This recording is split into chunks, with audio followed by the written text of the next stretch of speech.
ഷിബാസ് കറി വേൾഡിലേക്ക് എല്ലാവർക്കും സ്വാഗതം. ഞാനിന്നിവിടെ ഉടുപ്പൂരി എന്ന് പറഞ്ഞിട്ടുള്ള ഒരു മീനിൻ്റെ ഫ്രൈ ചെയ്യുന്ന റെസിപ്പി ആയിട്ടാണ് വന്നിരിക്കുന്നത്. അപ്പോൾ നിങ്ങളുടെ അവിടേക്ക് ഇതിന് എന്തെന്നാണ് പറയുന്നത് അറിയില്ല.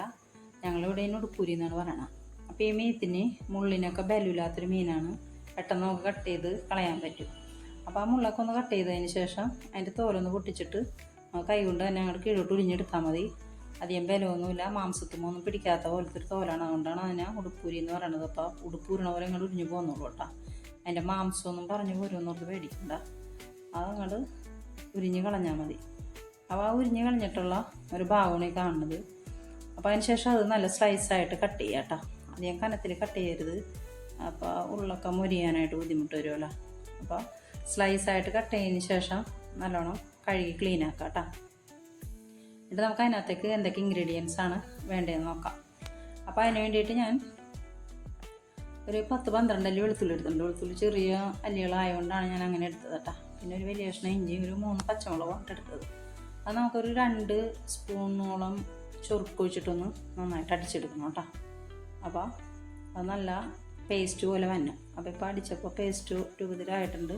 അപ്പോൾ അത് നമുക്ക് മീൻ തേക്കാനുള്ള ചട്ടിയിലേക്ക് ഇട്ട് കൊടുക്കാം. അപ്പോൾ അതിനുശേഷം അതിനകത്തേക്ക് എന്തൊക്കെ ഇൻഗ്രീഡിയൻസാണ് വേണ്ടതെന്ന് ഞാൻ പറയാം. അപ്പോൾ അതിന് വേണ്ടിയിട്ട് ഒരു 1/2 ടീസ്പൂൺ മഞ്ഞൾപ്പൊടിയാണ് കേട്ടോ. പിന്നെ ഒരു 1.5 ടീസ്പൂൺ മുളക് പൊടി, 1 ടീസ്പൂൺ ഉപ്പ്, 1 ടീസ്പൂൺ കുരുമുളക് പൊടി. അപ്പോൾ അതെല്ലാം കൂടി നന്നായിട്ട് അങ്ങോട്ട് മിക്സ് ചെയ്യുക കേട്ടോ. നല്ലോണം മിക്സ് ചെയ്തതിന് ശേഷം അപ്പോൾ മീനൊക്കെ നമുക്ക് അതിനകത്തേക്ക് പെറുക്കിയിടാം.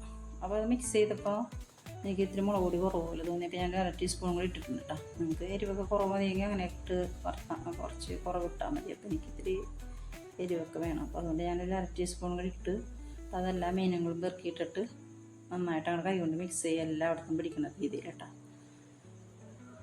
അപ്പോൾ എല്ലായിടത്തും ഒന്ന് നന്നായിട്ട് അതിൻ്റെ അരപ്പൊക്കെ പിടിക്കണം.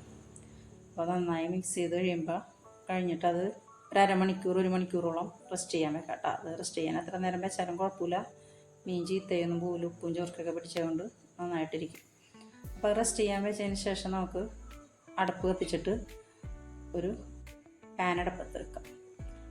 ആ പാൻ നന്നായിട്ട് ചൂടായി കഴിയുമ്പോൾ അതിനകത്തേക്ക് ഓയിൽ ഒഴിക്കാം കേട്ടോ. ഓയിൽ നന്നായിട്ട് തിളച്ച് വരുമ്പോൾ അതിനകത്തേക്ക് കുറച്ച് കറിവേപ്പില ഇട്ട് കൊടുക്കാം. കറിവേപ്പില നമുക്ക് കൊളസ്ട്രോളിനും ഷുഗറിനൊക്കെ നല്ല സാധനമല്ല.